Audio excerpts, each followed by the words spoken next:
Assalamualaikum warahmatullahi wabarakatuh. Izin memperkenalkan diri, nama saya Rifani Senyandina. Di sini saya akan mempresentasikan bab 8 tentang pengendalian kualitas dan Six Sigma. Yang pertama ada 8.1 pengertian dan dimensi kualitas. Kualitas merupakan konsep multidimensional yang mencerminkan derajat keunggulan suatu produk, proses atau sistem manajemen dalam memenuhi dan melampaui kebutuhan serta harapan pelanggan. Manajemen kualitas didefinisikan sebagai pendekatan sistemik yang menekankan pentingnya keterlibatan seluruh unsur organisasi untuk mencapai efisien, efektivitas, dan kepuasan pelanggan secara simultan. Yang selanjutnya ada Antunes 2021 menegaskan bahwa Total Quality Management atau TQM merupakan landasan strategis yang tidak hanya berfokus pada pemenuhan spesifikasi, melainkan pada penciptaan lingkungan organisasi yang mendukung inovasi dan pembelajaran berkelanjutan. Konsep manajemen kualitas atau Total Quality Management menekankan prinsip yang pertama ada fokus pada pelanggan, yang kedua kepemimpinan partisipatif, yang ketiga perbaikan berkelanjutan, yang keempat pengambilan keputusan berbasis data, dan yang kelima ada keterlibatan seluruh karyawan.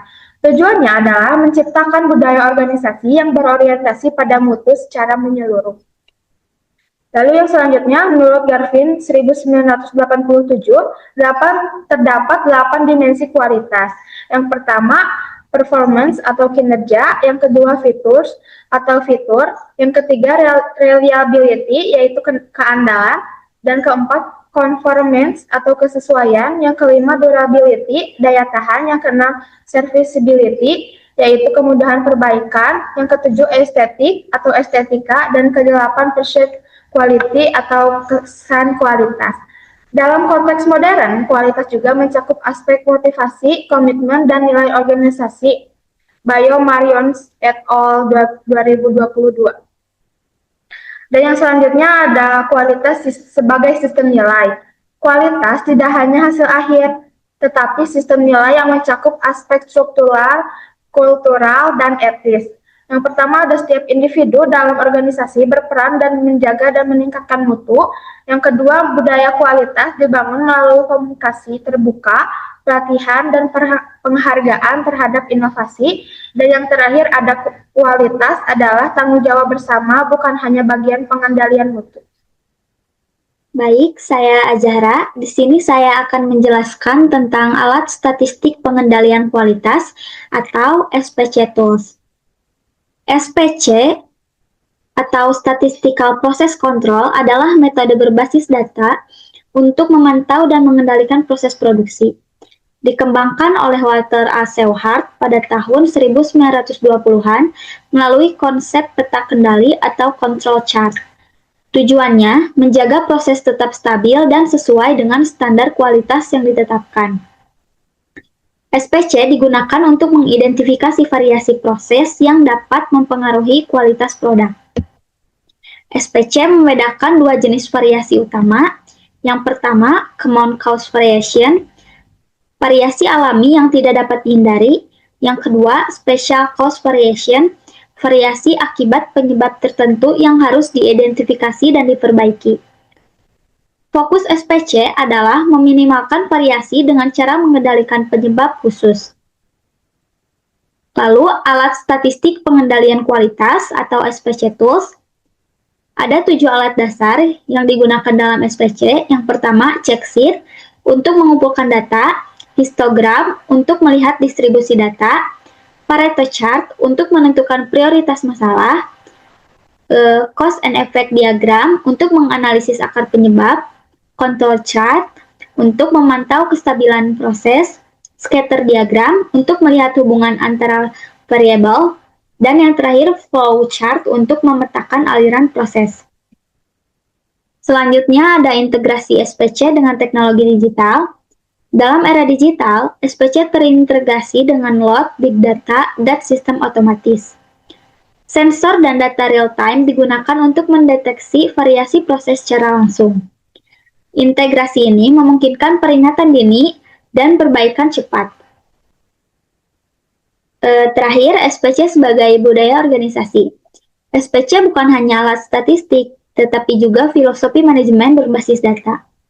Mendorong budaya kerja yang berorientasi pada bukti, membangun kesadaran kolektif bahwa kualitas adalah tanggung jawab seluruh tim, dan SPC menciptakan organisasi yang adaptif, inovatif, dan terus belajar dari data. Sekian dari saya, materi selanjutnya akan dipaparkan oleh rekan saya, yaitu Karisa. Lalu selanjutnya, saya akan menjelaskan konsep dan tahapan implementasi Six Sigma. Six Sigma merupakan metodologi manajemen kualitas yang berfokus pada peningkatan kinerja proses melalui pengurangan variasi dan cacat. Menurut Judijanto dan Omah 2025, evolusi Six Sigma telah berkembang dari industri manufaktur ke sektor jasa, kesehatan, dan teknologi informasi. Pendekatan ini menekankan kualitas berbasis data dan tingkat cacat maksimal 3,4 per 1 juta kesempatan.